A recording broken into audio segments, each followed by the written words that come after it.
visto qué es un botiquín, cuáles son los insumos necesarios que nosotros debemos saber y conocer y en los cuales debemos tener dentro de un botiquín. Habíamos visto que es importante tener un botiquín en una institución educativa, en casa y también tener una mochila de emergencia en caso de riesgos y desastres, ¿no?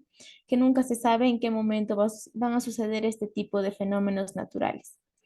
Entonces, habíamos visto lo que es la administración de medicamentos, lo que era una inyección, que viene a ser un suceso traumático, ya que se realiza mediante una aguja. Las vías de administración de los medicamentos, que es muy importante conocer y saber también. Habíamos visto lo que es la vía intramuscular, en la cual el objetivo era que la aguja llegue hasta el músculo, la vía subcutánea, que la aguja llegue hasta el hasta el tejido subcutáneo y también que éstas se aplican en diferentes ángulos. Ahora vamos a continuar con la vía intradérmica. La vía intradérmica se trata de la técnica en la que la aguja penetra de forma más superficial en el organismo, atravesando solamente la epidermis. Como nosotros sabemos y conocemos, en nuestra piel existen capas. Tenemos la epidermis, la dermis, el tejido subcutáneo y el músculo. Entonces aquí, cuando alguien nos administra un medicamento por vía intradérmica, lo único que van a perforar es la primera capa de la piel, la dermis. Para esto, el ángulo de penetración de la aguja se entorna a un ángulo de 15 grados. Como ya habíamos visto anteriormente, en caso de que sea una inyección intramuscular, el ángulo en el que se coloca la aguja es de 90 grados. En caso de que sea subcutánea, de 45 grados. Y en caso de una vía intradérmica, la aguja es de 15 grados. Es decir, tiene que ser, se podría decir, casi en forma paralela. Para la administración por esta vía se utilizan una aguja fina de pequeño tamaño y de bisel corto. Sí, este tipo de aguja es de 1 cc o de 1 milímetro, la más común y la más usada para una inyección por vía intradérmica. La agujita es fina y también es pequeña. Está indicado para el uso de pruebas diagnósticas, alérgenos, pruebas de sensibilidad, entre otros, y para la aplicación de anestésicos locales. Por esta vía intradérmica, mayormente se les coloca a aquellas personas que desconocen a lo que son alérgicos. Por ejemplo, en los centros de salud, cuando tenemos que aplicarle a una persona un antibiótico que nosotros sabemos que quizás puede causar alergia o no, le preguntamos al paciente, señor, ¿usted es alérgico a la penicilina, a la ampicilina? Y pues me responden, no sé o desconozco, o tal vez respondan que sí, ¿no? De acuerdo a las experiencias que ellos hayan tenido. Entonces, para nosotros hacer esta prueba, utilizamos un medicamento que se llama penicilina. La penicilina viene a ser un antibiótico. Es un medicamento que destruye las bacterias de nuestro organismo. Por ejemplo, puede ser en caso de una infección urinaria, pero te piden que este tratamiento sea por la vena, ¿no? Por vía endovenosa. Entonces, nosotros vamos a diluir este medicamento. Esta penicilina va a pasar por diferentes procesos. Entonces, para nosotros saber si esta persona es alérgico o no a la penicilina, vamos a cargar en una jeringa delgadita y fina de 1 mililitro este medicamento y vamos a perforar lo que es la piel, pero de forma superficial y le vamos a hacer como tipo globitos en la piel, como ya lo van a ver luego en un video, una imagen, y vamos a esperar de 15 a 20 minutos. Si es que vemos que estos globitos que hemos hecho por vía intradérmica se hacen rojos o están como quemados, nos indica que esta persona sí es alérgica al medicamento. Y en caso de no ser así, entonces esto nos indica que no es alérgica y que normal se le puede aplicar este medicamento. Acá también nos dice que este tipo de vía también se utiliza en caso de que se quiera colocar anestesia local.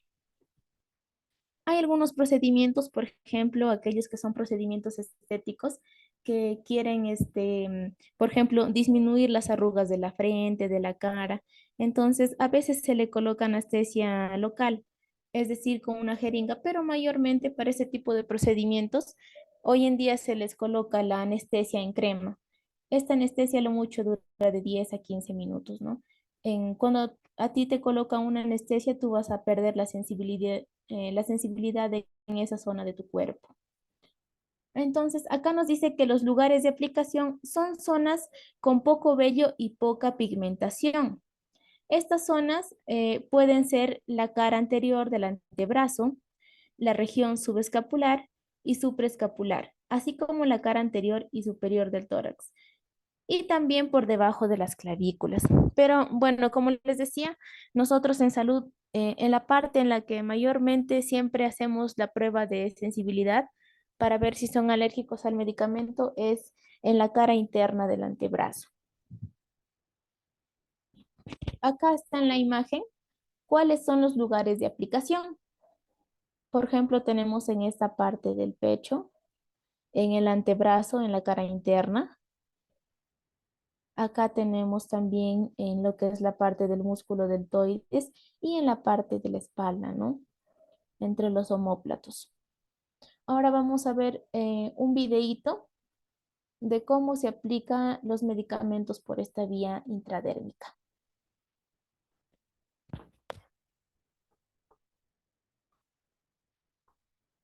La vía intradérmica es una vía por la cual se administra un medicamento o un biológico entre la epidermis y la dermis, hasta formar una pápula de 0.5 a 0.6 centímetros. ¿Con qué finalidad? Para determinar si hay algún tipo de sensibilidad a un medicamento, también conocida como la prueba de sensibilidad. También se utiliza para realizar la prueba de Schick, que la prueba de Schick es para determinar si una persona es susceptible a padecer difteria. También se utiliza para la prueba cutánea de tuberculina, que es para determinar si una persona tiene el bacilo de Koch o ha estado expuesta a este bacilo y si puede generar la tuberculosis, para que se haga un seguimiento diagnóstico y llegar a un diagnóstico real. Solamente es una prueba. Y también sirve para aplicar biológicos, como la vacuna de la BCG, que es una vacuna para proteger a un recién nacido que se lo tiene que poner dentro de las 24 horas para protegerle de la tuberculosis. Las zonas de aplicación son 3 áreas del cuerpo, por lo menos las más usadas. Uno es la cara anterior del tercio medio del antebrazo, el otro es por debajo del hueso de la clavícula, en la zona subclavicular, y la otra es en la zona subescapular. Muy bien, antes de realizar el procedimiento, vayamos a ver los materiales que vamos a utilizar. Usaremos un cloruro de sodio, una jeringa de 1 mililitro, también conocida como tuberculina. Esta ya viene con su propia aguja número 25. Esta jeringa se puede usar tanto para subcutánea como para intradérmica. Usaremos también una aguja número 23 para cargar el medicamento y así no pierda filo el bisel de la aguja número 25 de la tuberculina y podamos entrar con mayor facilidad dentro de la piel. Consideración que ya hemos visto también en otros videos de vías de administración de medicamentos en el canal. Como siempre, nuestro algodón y alcohol. Bueno, cargamos nuestra jeringa de 1 mililitro rápidamente con el poder de la edición.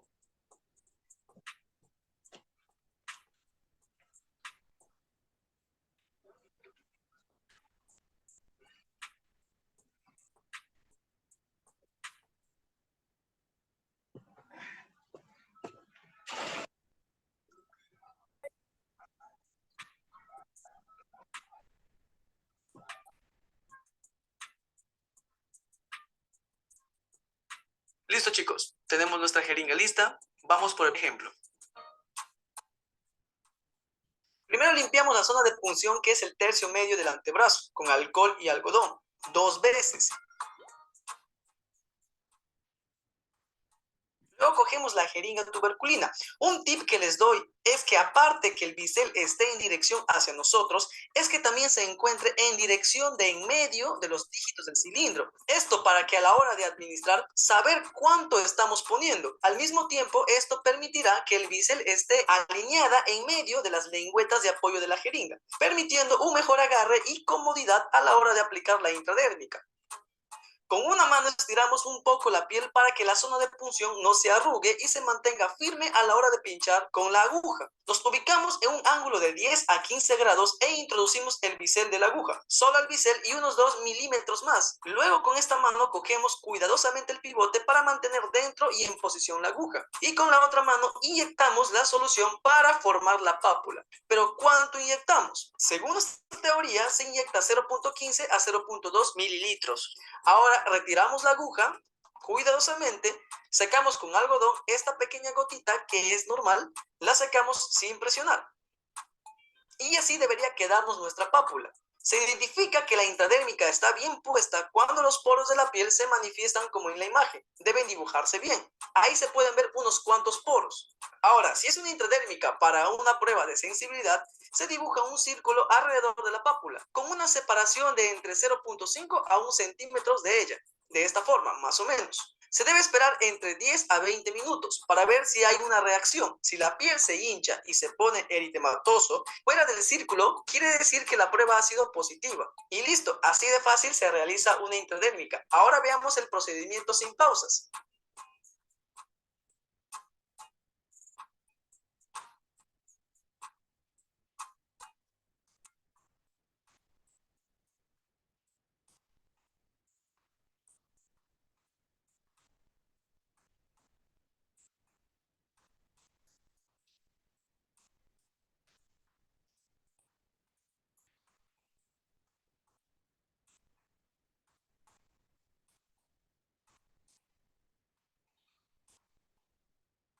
Si el video te gustó, por favor regálame un like y suscríbete al canal. Así YouTube te avisará. Bueno, entonces, como pudieron ver en el video, así es la forma en la que se administra un medicamento por vía intradérmica. Por ejemplo, a nosotros al nacer nos colocan una vacuna que se llama BCG. Esta vacuna nos protege para lo que es la tuberculosis en sus diferentes formas. Si es que ustedes se han fijado en su brazo derecho, todos tenemos una cicatriz, ¿verdad? Como un huequito.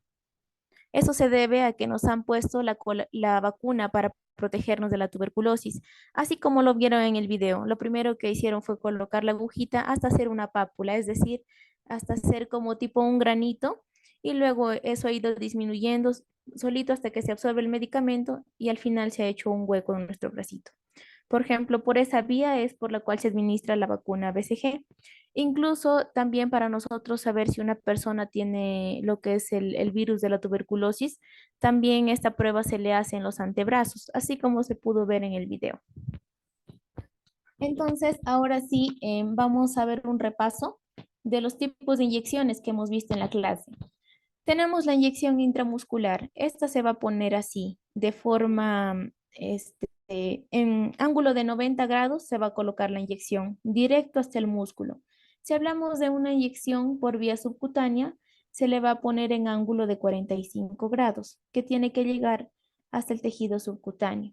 Si hablamos de una vía endovenosa, tiene que ser en un ángulo de 25 a 30 grados, ya que esta tiene que llegar directo a la vena para que reciba el tratamiento adecuado. Y si hablamos de una vía intradérmica, como la que acabamos de ver, la aguja va a ir en ángulo de 10 a 15 grados. Como pueden ver, solo llega hasta la epidermis. Ahora sí, vamos a ver cuáles eran los medicamentos, el tratamiento que se daba por vía enteral, es decir, por vía oral o bucal. Creo que por vía oral o bucal, la mayoría, cuando nos hemos sentido mal, hemos tomado alguna pastilla, una cápsula o incluso jarabes, ¿no? Esto se da por vía oral o bucal. Acá nos dice, utilizando la boca como vía de entrada. El medicamento accede al sistema digestivo, esófago, estómago e intestino. De este pasa a la sangre y esta transporta y reparte el principio activo para que pueda desempeñar su función. Es decir, una vez que el medicamento ingresa a nuestra boca, va a pasar por todo nuestro sistema digestivo, esófago, estómago, hasta que llegue el medicamento o el principio activo de este medicamento a la sangre y ahí es donde ya va a hacer efecto. Las ventajas, buena estabilidad química y biológica de nosotros, es decir, no nos va a causar malestares. Es fácil de administrar porque solo necesitas agua, aunque a veces cuando las pastillas son grandes se nos dificulta y tenemos que partirlas o masticarlas o molerlas para poderlas pasar. Pero a diferencia de una inyección, creo que un medicamento por vía oral es más fácil de administrar. No se requiere control, es decir, no requiere de una vigilancia constante, a diferencia de un medicamento por vía oral, perdón, por vía parenteral. En las desventajas tenemos que son difíciles de ajustar la dosis. Por ejemplo, a los bebés no se les puede dar ningún medicamento por vía oral porque ellos son pequeñitos y su organismo no está preparado. Si es que ustedes se han dado cuenta, han tenido bebés, quizás todos los medicamentos que se les da a los bebés, ya sea para la fiebre, como por ejemplo el paracetamol, o para los gases, como el Gasiovet, siempre se les da en gotitas. A los bebés nunca se les da pastillas. Y ya cuando van creciendo, por ejemplo, ya son niños, se les da quizás algunas pastillas que son masticables, como por ejemplo el Nastisol Compositum Junior, me parece que es una pastillita dulce masticable, solo en ese caso, pero la mayoría de medicamentos que también se le da a los niños son jarabes. Y ya a las personas adultas, ahí sí ya se nos da las pastillas, ¿no? Otra desventaja es que son difíciles de tragar. Como les decía, a algunos se nos complica pasar lo que son los medicamentos. Y ese es el proceso por el que pasa los medicamentos. Boca, esófago, estómago, hasta que llega este principio activo, se distribuyen en lo que es el torrente sanguíneo. Otro tipo de medicamentos que nosotros podemos ver aquí, la administración, es la vía sublingual. Sub quiere decir debajo y lingual quiere decir de la lengua. Viene a ser, por ejemplo, acá una pastillita que vamos a colocar debajo de la lengua. Apaguen sus micrófonos, por favor. Mariela Vilches, apague su micrófono. Como les iba diciendo, la vía sublingual es la administración del medicamento cuando se coloca debajo de la lengua. ¿Cuál es la ventaja? Lo primero es que evite el efecto del paso hepático. La absorción es rápida y el efecto es rápido, ya que el epitelio es delgado y hay gran irrigación. Aquí debajo de nuestra lengua, si nosotros observamos, tenemos muchas ramificaciones nerviosas. Entonces, al nosotros colocar el medicamento, este va a ser efecto de inmediato e incluso la absorción va a ser más rápida. Pero entre una de las desventajas tenemos que no todos los medicamentos se administran por esta vía. Son muy pocos los medicamentos que se administran por vía sublingual, pero estos medicamentos se colocan por esta vía bajo indicación médica. Otra vía por la cual se puede administrar medicamentos es por la vía rectal. Por ejemplo, lo que es el supositorio, ¿no? El supositorio es una preparación medicamentosa de forma cónica u ovoidea alargada y de consistencia sólida, capaz de fundirse a la temperatura fisiológica del recto o de solubilizarse en los líquidos orgánicos. Entonces, si ustedes han visto quizás en algún momento, los supositorios van a ser como unas cápsulas duras, pero estas cápsulas son de glicerina, que al momento de que te colocan por el recto, este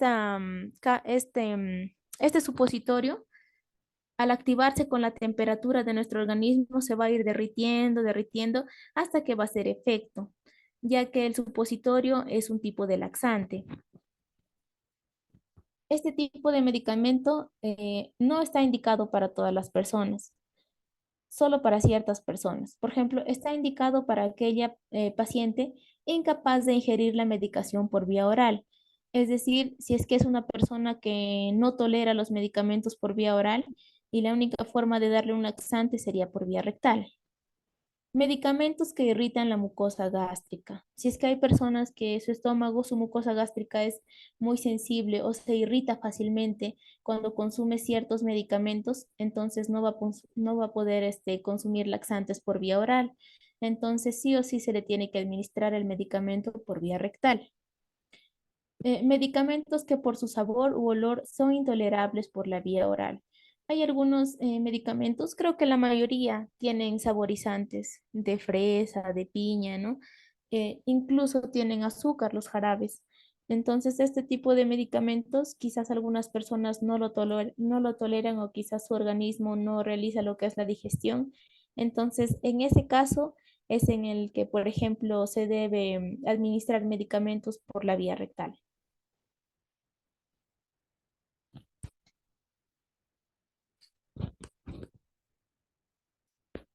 Otro tipo de medicamentos, otro tipo de vía en las cuales se puede administrar medicamentos es por la vía nasal.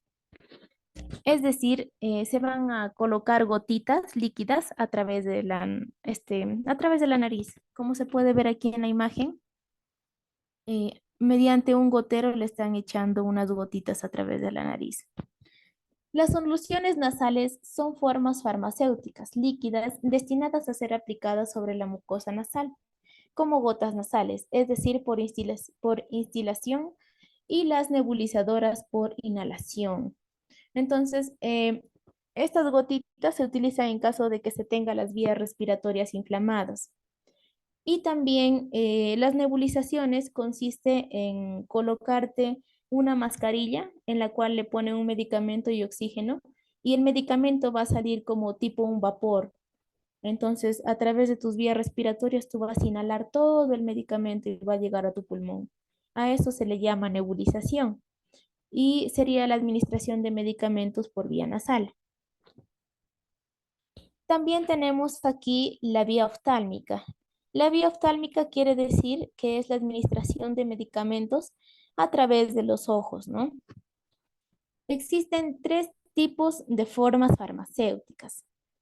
Las pomadas oftálmicas son preparaciones semisólidas destinadas a la aplicación sobre la conjuntiva. Bueno, yo he visto que a los bebitos cuando recién nacen y estos pasan por el canal vaginal para evitar que tenga alguna infección o que se contamine, se le coloca la gentamicina hay una gentamicina que viene como tipo cremita. Entonces se le coloca una en cada saco conjuntival, o sea, en cada ojito, para evitar que estos contraigan algún tipo de infección mediante el paso del canal vaginal al momento del parto. Otro tipo de medicamento también que existe, que se puede echar a través de los ojitos, son los colirios. Estos colirios son soluciones o suspensiones acuosas o oleosas destinadas a la instilación ocular. Algunas personas que tienen el ojo seco, se les recomienda que usen lágrimas artificiales para que esto le dé humedad a su ojo. Entonces, el colirio viene a ser un tipo de solución o suspensión oftálmica, suspensión acuosa que se administra por vía oftálmica. También tenemos los baños oculares, que son diluciones acuosas destinadas a ser instiladas o aplicadas en el ojo, habitualmente para lavado ocular. Es en caso de que el médico te diga que te hagas un lavado ocular, porque quizás hay un taponamiento de lacrimal, entonces te receta este tipo de forma farmacéutica para que tú solamente te lo apliques en tus ojos. Pero nosotros al momento de aplicarnos gotas en nuestros ojos, ya sea porque quizás tienes conjuntivitis y están inflamados, o quizás te entró alguna bacteria, algún germen a tus ojos y te da mucho escozor, y quizás en la farmacia o el médico te recetan algunas gotitas.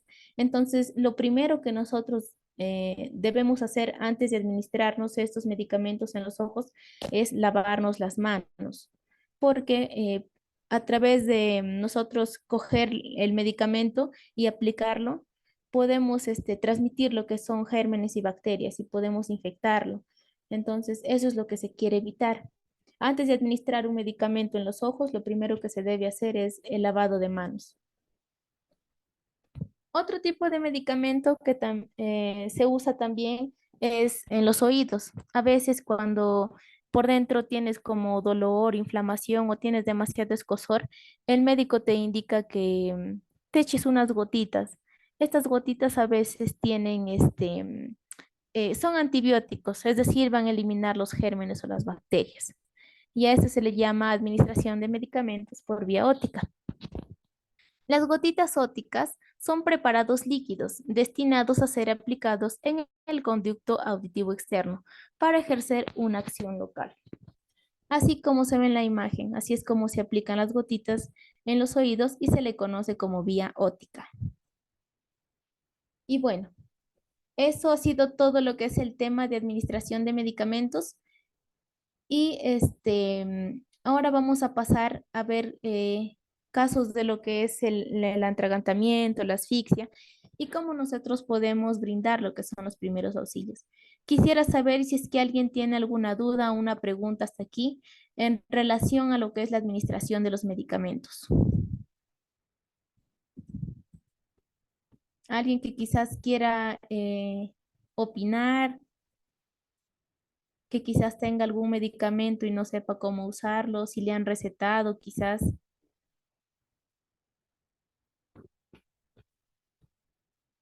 De no ser así, voy a compartir el otro tema que vamos a tratar el día de hoy.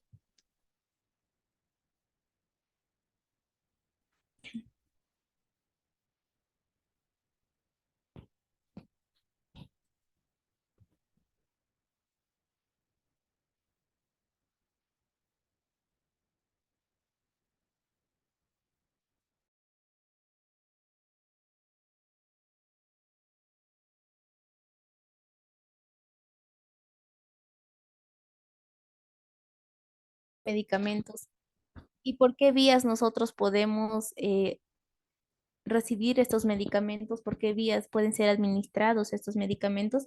Ahora sí, vamos a ver, vamos a seguir viendo casos en los cuales nosotros podemos brindar auxilio, ya sea el caso de una asfixia o un atragantamiento, qué hacer cuando una persona se ahoga en el río, en la piscina y todo ello.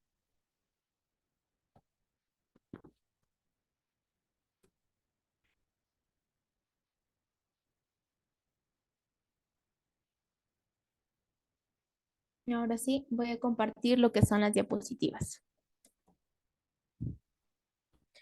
El primer tema que vamos a ver hoy es sobre la asfixia. La asfixia es una afección producida por la falta de oxígeno, manifestándose en el cese real o impedimento de la vida, debido a la obstrucción de las vías respiratorias.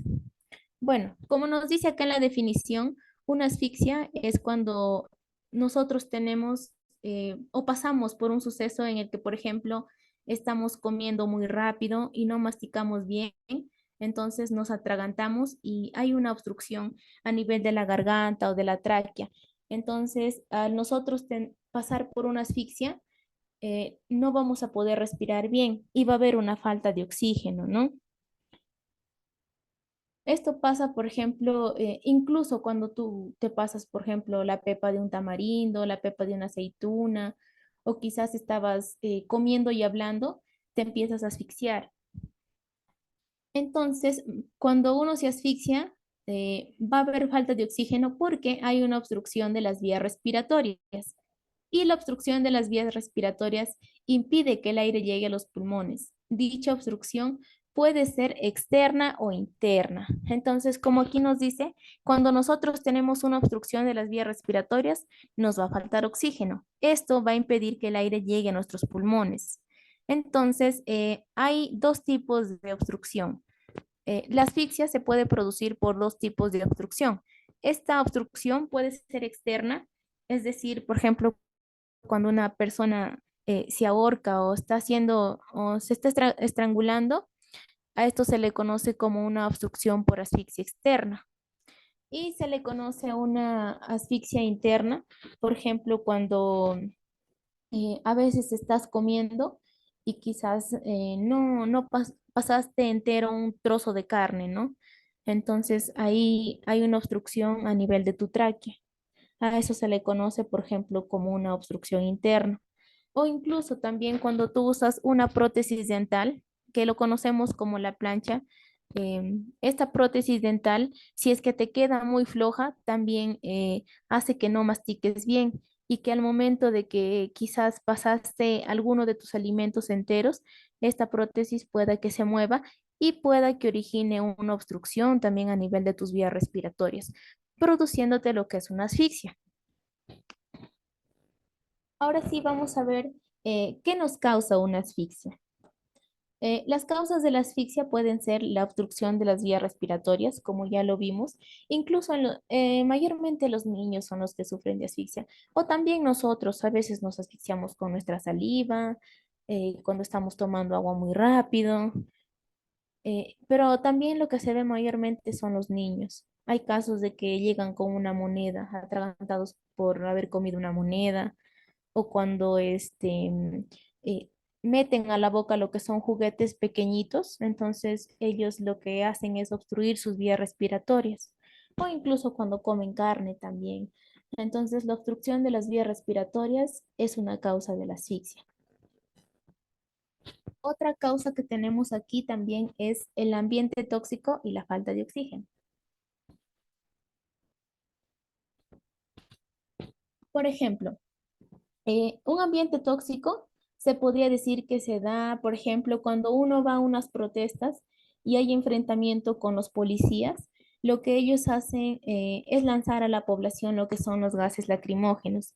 Y los gases lacrimógenos tienen sustancias que son muy fuertes, son muy irritantes, te pueden dañar los ojos, así como que también te pueden obstruir las vías aéreas. Cuando tú estás cerca o expuesto a esas sustancias, vas a empezar a asfixiarte porque a tu pulmón no le está llegando suficiente oxígeno por la presencia de estas sustancias tóxicas. Otro tipo de causa que podría dar lo que es la asfixia es la función pulmonar deficiente. En aquellas personas que están acostumbradas a fumar, por ejemplo, con el paso de los años su pulmón se va deteriorando. Entonces su capacidad pulmonar ya no va a ser la misma como la de una persona sana, ¿no? De un pulmón sano. Entonces, cuando esto sucede, los pulmones no pueden llevar suficiente oxígeno a la sangre. Entonces, estas personas en cualquier momento pueden hacer un cuadro de asfixia. Otro tipo de causas que tenemos también son los traumatismos torácicos, pero esto mayormente se ve en lo que son los accidentes automovilísticos, ya que un traumatismo viene a ser una lesión que se puede dar a nivel del pecho o a nivel del tórax, lo que también te puede producir una falta de oxígeno, ¿no? Conduciéndote a una asfixia. Otro tipo de causa que tenemos también son las lesiones cerebrales. Las lesiones cerebrales se dan porque aquí no llega suficiente oxígeno a nivel del cerebro. Por ende, también te puede producir una asfixia. Esa ya también es una obstrucción de vías respiratorias, pero es parte de una patología que te da asfixia. Como vimos acá, la asfixia se puede dar por muchas formas, porque estás en un ambiente tóxico, porque quizás estás comiendo o porque sufres una enfermedad a nivel del pulmón, a nivel del tórax o incluso a nivel del cerebro. Ah, y aquí muy importante también, cuando una persona se está asfixiando, ¿cómo nosotros la identificamos? Acá, como podemos ver en la imagen, nos dice que la señal universal para el ahogamiento o cuando una persona tiene asfixia es cuando esta persona se lleva las manos al cuello, porque cuando esta persona no puede respirar, hace esfuerzo y hacen un sonido parecido a esto, como que, ¿no? Entonces, al hacer ese sonido, ellos nos indican que no están recibiendo oxígeno. Y la señal de cómo nosotros los identificamos es cuando tienen las manos agarradas del cuello. Ahora sí, veamos cómo nosotros podemos actuar y qué es lo que nosotros debemos hacer. Si existe un obstáculo externo, debemos suprimirlo, ¿no?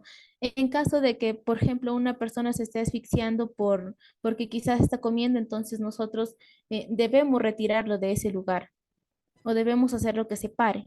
Colocar al accidentado en un ambiente puro, es decir, en un ambiente en el que no corra peligro ni él ni nosotros. Asegurar la libertad de las vías respiratorias. Aquí lo que vamos a hacer es observar las fosas nasales, ver si es que no hay nada que esté obstaculizando. Entonces, esos puntos hay que tener en cuenta. Si es que si es que existe algo que está obstaculizándolo, suprimirlo. Colocarlo en un ambiente puro y también asegurar las vías respiratorias. Acá, como podemos ver en las imágenes, nos indica cómo nosotros también identificamos cómo una persona está sufriendo una asfixia. Por ejemplo, los bajos niveles de oxígeno en la sangre hacen que tanto los labios, los dedos de las manos y de los pies se vuelvan de color morado azul.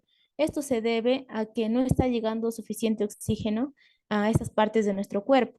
Por ello es que vemos que tanto sus labios como sus manos y sus pies se vuelven de un color oscuro o morado. Entonces, este es un signo principal de lo que es la hipoxia, es decir, la hipoxia quiere decir que no llega suficiente oxígeno a la sangre. Entonces, para ello, ¿qué vamos a hacer? Ya, cuando vemos que una persona se está asfixiando, vamos a aflojar la ropa que está alrededor del cuello y la cintura. Es decir, si usa corbata, tenemos que desatarla. Si es que tiene una bufanda, también tenemos que sacarla. Si es que tiene quizás collares o cadenas que son muy pegadas al cuello, también en primera sacarlas. Y a nivel de lo que es la cintura, si es que usa una correa, también tenemos que desaflojarla. Entonces, ese es el primer paso que nosotros debemos hacer. Si esta persona está inconsciente, aunque respire, colocar los dedos en la barbilla y una mano en la frente, basculando la cabeza hacia atrás suavemente. Esto nos recuerda a la maniobra del RCP. Como habíamos visto en las clases anteriores, colocábamos los dedos en el mentón y la cabeza la retraíamos hacia atrás, ¿no? Entonces, de esa forma vamos a aperturar la vía aérea. Con esta maniobra se libera la garganta obstruida por la caída de la lengua hacia atrás, ¿no? Puede que también en estos casos la lengua esté obstruyendo la vía respiratoria. Entonces, a nosotros hacer esta maniobra de elevar el mentón y bajar la cabeza, vamos a hacer que la lengua caiga hacia atrás. Entonces va a haber una apertura de la vía aérea. Como tercer paso, vamos a abrir la boca y liberar de aquello que lo obstruya. Es decir, algunos vómitos, secreciones o incluso la dentadura postiza, que es móvil, ¿no? Entonces vamos a abrir la boca y si es que tiene una dentadura postiza, tenemos que retirarla para que eso nos ayude para que haya una mejor ventilación para esta persona. Colocar en posición lateral de seguridad a fin de permitirle la salida de sangre o vómito, ¿no? Así como lo ven aquí al bebito en posición lateral, así es como nosotros debemos dejar a una persona después de que se ha estado asfixiando, después de haberlo ayudado, porque pueda que vomite. Y lo que menos queremos es que se asfixie o se atragante con su propio vómito. Por eso es que esta posición es la indicada. Entonces, como estábamos viendo, en una asfixia siempre hay una obstrucción de la vía aérea. Impide que el oxígeno llegue a los pulmones, provocando la pérdida de la conciencia. Es decir, cuando no llega suficiente oxígeno a los pulmones, pueda que estas personas incluso pierdan el conocimiento. Generalmente está causada por la existencia de un cuerpo extraño en las vías respiratorias, es decir, por atragantamiento. La mayoría de asfixias se da porque tanto en la garganta como en la tráquea hay algo que está obstruyendo el pase de oxígeno hacia nuestros pulmones. Y eso lo podemos ver aquí en la siguiente imagen. Nos dice, en ocasiones lo que no permite respirar es un objeto extraño en las vías aéreas que impide el paso del aire. Como podemos ver, aquí al parecer el señor ha comido una pepa de algún fruto y se le ha quedado aquí, ¿no? A nivel de la garganta. Entonces esta persona ya no puede respirar porque nosotros recibimos el oxígeno a través de la nariz y a veces también respiramos a través de la boca. Entonces, la boca y la nariz son dos orificios por los cuales nosotros podemos inhalar el oxígeno. Pero al haber aquí un taponamiento, ya no va a llegar este oxígeno a los pulmones. Entonces, eso va a producir lo que es la asfixia. Aquí también se puede ver en otro plano anatómico, ¿no? Cómo es que se da el proceso de la asfixia. Y ya, esta obstrucción de la vía aérea puede ser de dos tipos. Puede ser una ligera, es decir, leve, o una severa que ya es, por ejemplo, cuando se complica. Entonces aquí vamos a ver qué es lo que primero vamos a hacer en caso de que estemos ante la presencia de que una persona se está asfixiando, pero es una obstrucción leve. La víctima agitada con tos efectiva. Entonces aquí la persona que se está asfixiando siempre tiende a toser, tose bastante. Entonces eso nos indica de que es una obstrucción ligera. Entonces aquí, ¿qué es lo que nosotros vamos a hacer? ¿Cómo vamos a actuar? Dejar que tosa y vigilarla, animar a que tosa. Es decir, si es que vemos que es algo pasajero y leve, le vamos a decir, tose, sigue tosiendo, ¿no? A veces Cuando esta persona tose constantemente, logra expulsar lo que está obstruyendo sus vías respiratorias. Entonces, si es leve, ya sabemos lo que debemos hacer. Motivarlo a que siga tosiendo. No dar golpes en la espalda. Entonces, aquí en la imagen nos dice que si la persona está consciente, lo que debemos decirle es que siga tosiendo, pero no debemos darle golpes en la espalda. Eso se hace cuando la obstrucción de la vía aérea es leve o severa. Entonces, en caso de una obstrucción de vía aérea severa, ¿cómo vamos a identificar, por ejemplo, que su vida aquí sí está en riesgo, ¿no? Entonces, vamos a ver acá, como se ve en la imagen, esta persona no habla. Cuando la víctima no habla, entonces ahí nos damos cuenta que quizá la asfixia es severa. Tampoco no tose, simplemente está tirada en el piso. Y sobre todo, el signo que nos va a identificar que esta persona no está recibiendo oxígeno es la cianosis. La cianosis quiere decir que, como ya lo había mencionado anteriormente, es cuando los labios, los dedos de las manos y de los pies se ponen de color azul o de color morado. Nos indica que su cuerpo no está recibiendo oxígeno. Y también cuando hay una alteración progresiva de la conciencia, es decir, esta persona está inconsciente. Entonces, si la persona está consciente, en caso de que la persona sí esté respirando, lo que vamos a hacer es darle 5 golpes interescapulares, es decir, en la espalda. Entre los omóplatos, ahí en el centro, justo en el centro, le vamos a dar 5 golpes. Y también se le va a hacer 5 compresiones abdominales.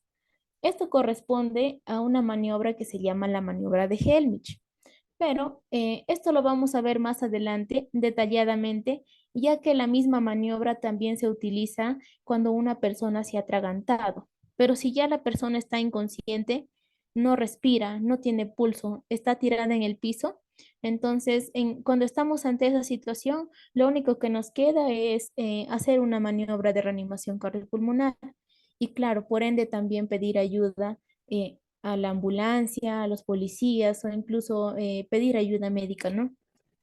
Porque cuando una persona pasa por una asfixia, a lo mucho tenemos 4 minutos para salvarle la vida. De no ser así, sí o sí, esa situación nos va a conducir a la muerte. Ahora sí, vamos a ver aquí otra situación que es el atragantamiento.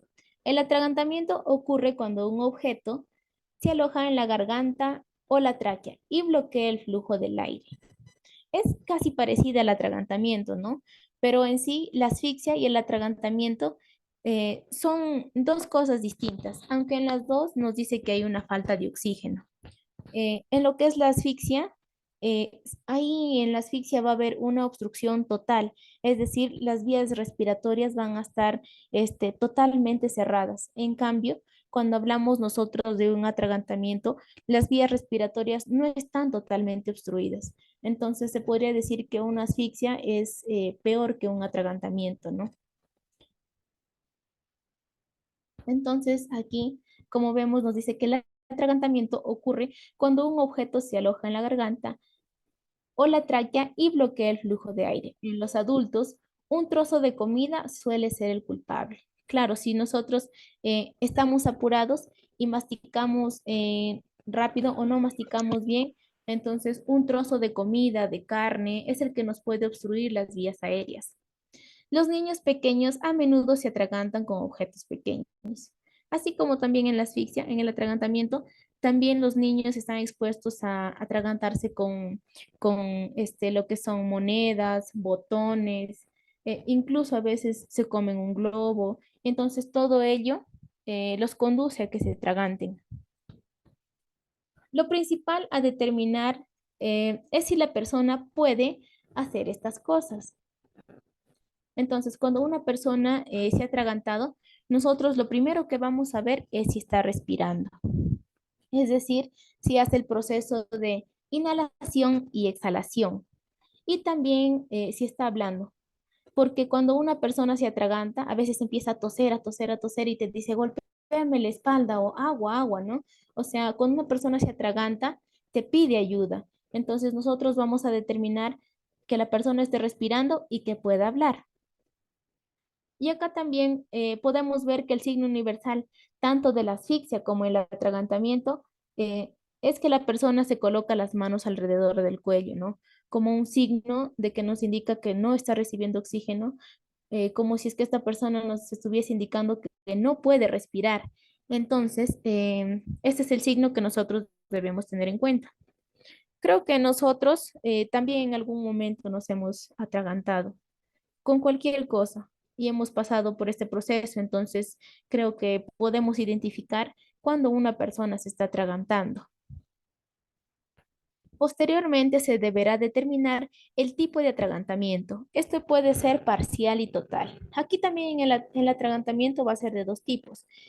Hablamos de un atragantamiento parcial cuando el atragantamiento es leve. La persona puede toser, respirar, es decir, que sus vías aéreas no están del todo tan obstruidas a diferencia de un atragantamiento total. Ahí sí, el cuerpo extraño que está obstruyendo las vías respiratorias no permite ni la entrada ni la salida de oxígeno y es mucho más complicado. Entonces, aquí nosotros vamos a ver cómo nosotros podemos identificar y diferenciar un atragantamiento parcial de un atragantamiento total. ¿Cómo identificar un atragantamiento parcial? Es decir, un atragantamiento leve. La persona empieza a toser fuertemente. Sí o sí, cuando una persona se atraganta, es normal que empiece a toser. También se puede escuchar su voz. Por eso es que les decía que las personas cuando tienen un atragantamiento leve se pueden comunicar, ¿no? Hacen un gesto de que los golpes la espalda, les des agua o te dan una señal o un signo de que necesitan nuestra ayuda. También aquí en la nariz lo que se puede observar es el aleteo nasal, es decir, las fosas nasales se van a ensanchar. Esto nos indica cuando las fosas nasales se ensanchan más de lo normal o cuando una persona respira normalmente, nuestras fosas nasales mantienen su estado normal, pero cuando hablamos de un aleteo, estas se ensanchan. Entonces, esto nos indica que la persona tiene dificultad para respirar. Cuando las personas están respirando, nosotros podemos escuchar un silbido o ronquido en la respiración. Esto nos indica que hay una obstrucción de las vías respiratorias. Y también inhalan y exhalan con cierta dificultad. Por ejemplo, en caso de los ronquidos, como ustedes saben, nuestros alvéolos es como si fueran unos tubitos, ¿verdad? Pero cuando pasan por este proceso se inflaman. Entonces, a nosotros, por ejemplo, inflamarse las paredes de nuestros alvéolos, no nos va a llegar suficiente oxígeno a nuestros pulmones. Entonces, por eso se van a producir estos ruidos que son tipo un silbido o un ronquido, que son característicos de una persona que se está atragantando. Entonces, aquí nosotros vamos a ver qué es lo que podemos hacer y cómo podemos ayudar a una persona que tiene un atragantamiento leve. Lo primero que vamos a hacer es solicitar autorización de la persona para ayudarla, ¿no? Entonces le vamos a decir, oye, te voy a ayudar, o tose, o le vamos a decir, o le vamos a dar golpecitos, ¿no? Pero siempre nosotros tenemos que decirle que le vamos a ayudar, porque esa persona está consciente. Como punto número dos, mencionarle que siga tosiendo fuertemente y esforzándose en respirar hasta que el objeto o lo que haya obstruido la vía aérea salga, ¿no? Entonces, acabamos de ver que cuando es un atragantamiento leve, nosotros lo que podemos decirle a esa persona es que siga tosiendo hasta que nosotros veamos que expulse o bote aquello que ha estado obstruyendo su vía aérea. Como punto número 3 tenemos vigilar que la persona realice lo anterior y de pasar un minuto sin resultados favorables es preciso activar un sistema de emergencia, ¿no?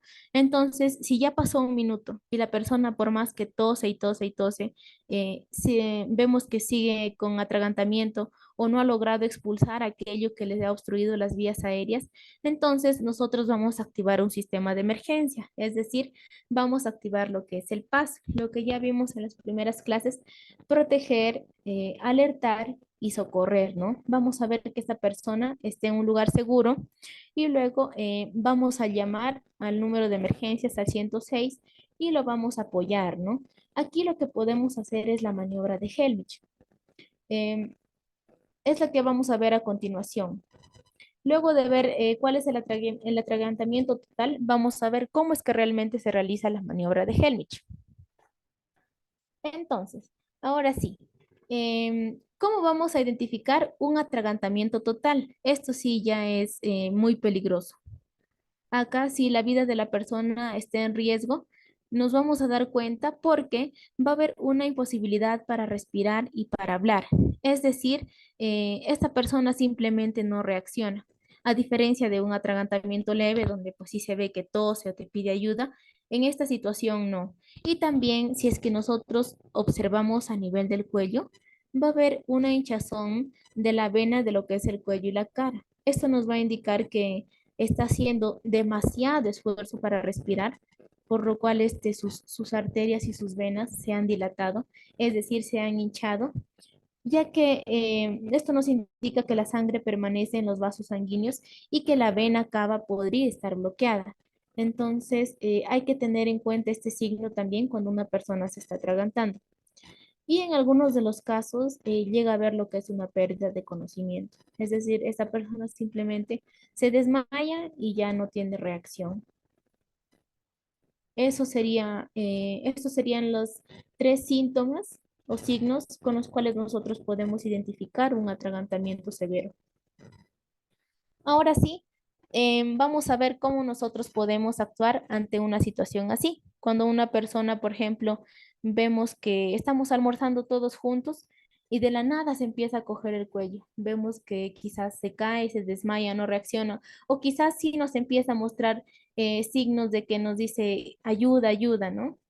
Entonces, aquí es necesario hacer uso de la maniobra de Helmich. La maniobra de Helmich es un procedimiento en el cual nosotros vamos a brindar primeros auxilios. ¿Y cuál es el objetivo aquí? El objetivo es de desobstruir lo que es el conducto respiratorio, es decir, de que la persona expulse aquello que está obstruyendo sus vías respiratorias y que pueda, se podría decir que pueda tener una adecuada respiración, ¿no?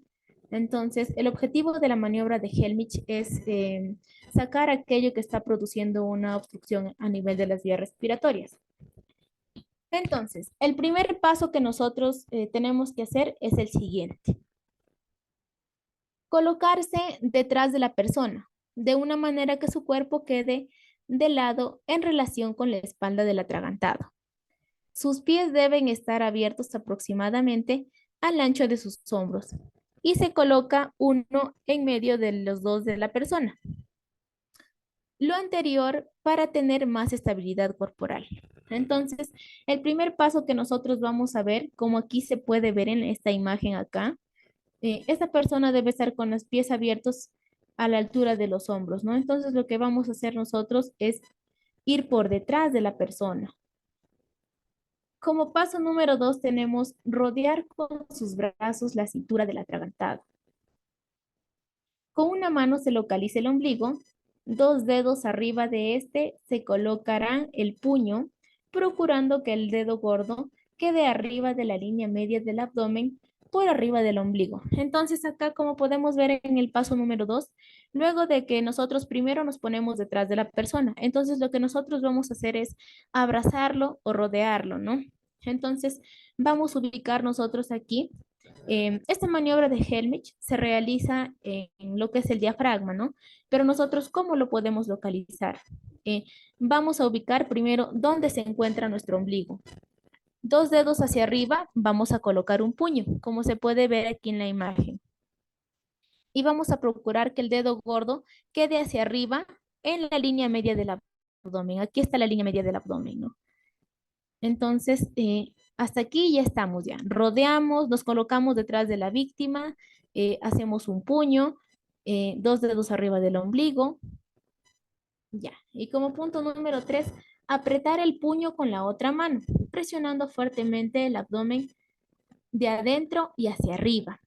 Se debe de repetir esta acción hasta que la persona arroje el objeto que está obstruyendo la vía respiratoria. Entonces, aquí el tercer paso que nosotros debemos hacer es apretar el puño con la otra mano. Aquí se ven ya las dos manos en acción fuertemente. Y lo que vamos es empujar es hacia adentro y hacia arriba, como se ve acá. Hacia adentro y hacia arriba, hacia adentro y hacia arriba, hasta que la persona arroje lo que está obstruyendo sus vías respiratorias. Nota, si la persona está sentada, solamente hay que arrodillarse detrás de ella y realizar la misma maniobra. Igual, si la persona está parada, ¿se puede realizar la maniobra de Helmich? Sí, como lo acabamos de ver ahorita. Si la persona está sentada, también. Lo único que hacemos es nosotros ponernos de rodillas, abrazarlo por la cintura, ubicar el diafragma, ubicar lo que es el ombligo, dos dedos hacia arriba, hacer un puño y hacer movimientos hacia adentro y hacia arriba. A continuación, vamos a ver unos videos de cómo se realiza la maniobra de Helmich, ya que esta maniobra se utiliza tanto en caso de asfixia como en caso de atragantamiento. Pero esta maniobra se va a realizar de diferente manera en lo que son bebés. En los bebés, lo que vamos a hacer es colocarlos boca abajo y darlos palmaditas en la espalda. Entonces, eso vamos a ver en un video y también vamos a ver cómo se hace la maniobra de Helmich en un adulto, de acuerdo a lo que les acabo de explicar. Y también, ¿qué haces tú, por ejemplo, cuando estás solo y te estás atragantando, ¿no? También te puedes realizar la maniobra de Helmich con ayuda de una silla o de una mesa. Entonces, estemos atentos al siguiente video.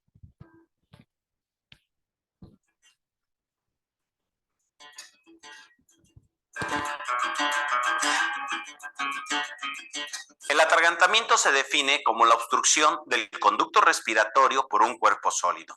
¿Cómo es esto? Si ustedes me pudieran ver a través de la piel, verían esto, en donde en el cuello tenemos dos conductos. El primer conducto por donde pasa el aire para llegar a los pulmones, y a esto se le llama conducto aéreo.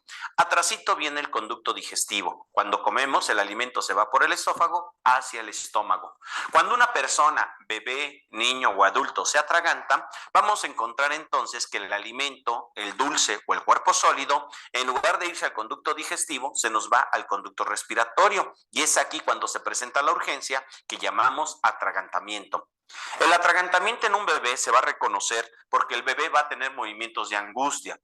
No hace ruido, se puede adquirir la coloración morada y aquí lo voy a hacer con este maniquí. Imaginemos que voy llegando, al bebé lo veo que se está moviendo en forma angustiada, no hace ningún ruido, le puedo estimular tomándolo de la planta del pie, bebé, no me hace ningún ruido, cara de angustia, supongo que el bebé se está atragantando. Lo que voy a hacer es inmovilizar al bebé colocando toda mi mano sobre el pecho del bebé. Con el dedo pulgar y el dedo índice voy a fijar el mentón. Voy a meterme otra mano por abajo del bebé y lo voy a levantar. Es muy importante la fijación. La fijación se hace con los antebrazos y en la parte delantera voy a fijar el mentón con el dedo pulgar y el dedo índice. Por atrás voy a colocar toda mi mano para cuidar la cabeza del bebé. Teniéndolo en esta posición, estiro mi brazo y lo voy a colocar boca abajo. Es muy importante que la cabeza quede más inclinada que el resto del cuerpo. Cuando el bebé se está atragantando, lo inmovilizo y lo coloco hacia abajo. Si el bebé pesa mucho, puedo apoyarlo en mi muslo o poner mi pie en una silla, en un escalón para tener un punto de apoyo. Pero siempre voy a colocarlo en posición que quede más inclinada la cabeza que el resto del cuerpo. Inmediatamente a la altura de los omóplatos, entre la columna, voy a dar 5 golpes. 1, 2, 3, 4, 5. Es muy importante que al momento de dar los golpes, tener fijo el mentón. De lo contrario, cada golpe va a provocar el efecto de latigazo. Entonces, inmovilizo, coloco hacia abajo y 5 golpes entre los omóplatos. 3, 4, 5. Si no arroja el cuerpo sólido, inmovilizo la cabeza del bebé y lo voy a girar. Teniéndolo boca arriba, voy a tocarle los pezones al bebé. Aquí tengo la referencia de los pezones. Imagino una línea de tetilla a tetilla y justo en el cruce con el esternón voy a colocar 2 dedos y voy a dar 5 compresiones. 1, 2, 3, 4, 5. Si no se arroja, vuelvo a repetir todo el procedimiento. 1, 2, 3, 4, 5. No lo arrojó, lo vuelvo a colocar, ubico las tetillas, 2 dedos, 1, 2, 3, 4, 5. Esto lo voy a hacer las veces que se requieran hasta que el bebé arroje el cuerpo sólido o quede inconsciente. Si el bebé quedara inconsciente, los nuevos procedimientos de la Asociación Americana del Corazón nos sugieren irnos directamente a dar RCP. Esta es una urgencia que se llama atragantamiento y esta es la maniobra que tú tendrías que realizar, ya que en un atragantamiento solamente contamos con 40 segundos antes de que el bebé quede inconsciente. Si no llega oxígeno al cerebro, después de los 3 minutos el cerebro empieza a sufrir, a los 6 minutos empieza a haber daño cerebral y a los 10 minutos la muerte cerebral.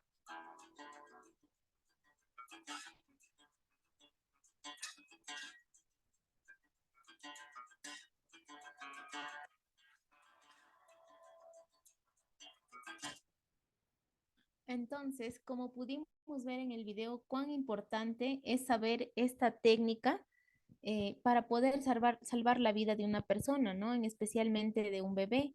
Como vimos, decía que como nosotros podemos identificar que un bebé se está atragantando o necesita ayuda, es porque se mueve rápidamente, ¿no? De forma desesperada o descontrolada, mueve brazos y piernas, como si nos estuviese indicando que algo está pasando con él o como si nos estuviese pidiendo ayuda. Entonces, lo primero que hace es agarrar del mentón y lo coloca boca abajo, ¿no? Entonces, ahí nos dice que lo que nosotros debemos tener en cuenta es que la cabeza esté más abajo respecto al nivel del cuerpo, ¿no? Y ubicamos lo que son los omóplatos y en medio de ellos empezamos a dar 5 golpecitos.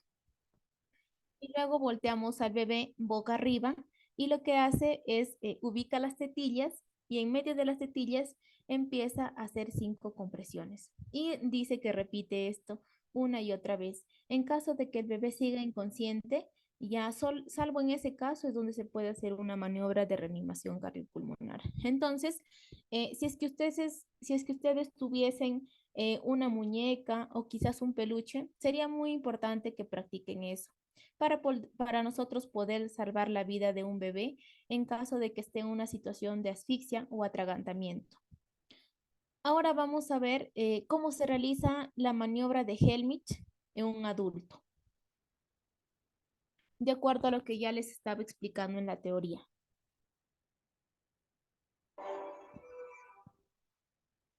Hola, buenos días. Me llamo Miomar Sánchez Fernández y soy la jefa de departamento del Hospital de Deva de Marañón. Estamos aquí con dos compañeros, dos enfermeros de servicio de urgencias, que son Marta y David, y nos van a explicar cómo se hace una técnica o una maniobra de Heimlich en caso de atragantamiento. En el caso de obstrucción de la vía aérea tenemos dos opciones, ¿vale? Primero tenemos que observar al paciente y mirar a ver si tiene la vía aérea obstruida completamente o parcialmente. Si lo tiene parcialmente, el cuerpo extraño deja y permite que salga el aire y el paciente empezará a toser. Lo que tenemos que hacer en estos casos es animarle a que siga tosiendo y no darle ningún golpe, porque si no hacemos que el cuerpo pueda pasar más para adentro. Cuando ya está expulsado, ¿vale? Ahora ya hay dos opciones, o que el cuerpo se haya metido más para adentro y quede obstruida totalmente, o que directamente el paciente tenga una obstrucción total, que los signos que veremos será que las manos se las lleva al cuerpo y en este caso no puede hablar, ¿vale? Entonces lo primero que tenemos que hacer es golpear, cogemos la mano la ponemos en el tórax, agachamos un poco y golpeamos interescapularmente 5 veces, ¿vale? Si en el caso de que no salga el cuerpo extraño, procederemos a hacer la maniobra de Heimlich. Para eso nos colocamos detrás del paciente, cogemos la mano, cerramos el puño con el dedo Con el pulgar celular arriba, no da. ponemos esta mano encima del ombligo y la otra la ponemos superpuesta a esta, ¿vale? Nos ponemos detrás, el paciente un poco para adelante y lo importante es el movimiento, que sea recto y hacia arriba, 5 veces, ¿vale? Para que sea como una tos que sea artificial. Se hacen 5 veces y en el caso de que no se expulsara, se alternará entre 5 maniobras de golpe interescapular y 5 maniobras de Heimlich, ¿vale? Hasta que el paciente lo expulse o quede tumbado en el suelo, que en ese caso se le realizará la reanimación cardiopulmonar. Ahora sí, en este video acabamos de ver, justo como yo había explicado, cómo es que realmente se da la maniobra de Helmich. Incluso nos dice que cuando una persona se está atragantando, lo primero que nosotros debemos decirle es que siga tosiendo. Y como nos dice ahí, hay dos opciones, que al momento de toser y hacer este esfuerzo, se expulse el cuerpo extraño que está causando la obstrucción de vías respiratorias o que totalmente tapone lo que son las vías respiratorias. Salvo que pase eso, o como ya nos decía en la teoría, si vemos que pasa un minuto y esta persona sigue tosiendo, entonces pasamos a hacer lo siguiente, que es dar 5 palmadas entre los omóplatos, ¿no? Entonces ahí ubicamos entre los omóplatos una línea media y empezamos a dar 5 golpecitos. Si esta persona sigue así, entonces ahí realizamos lo que es la maniobra de Helmich.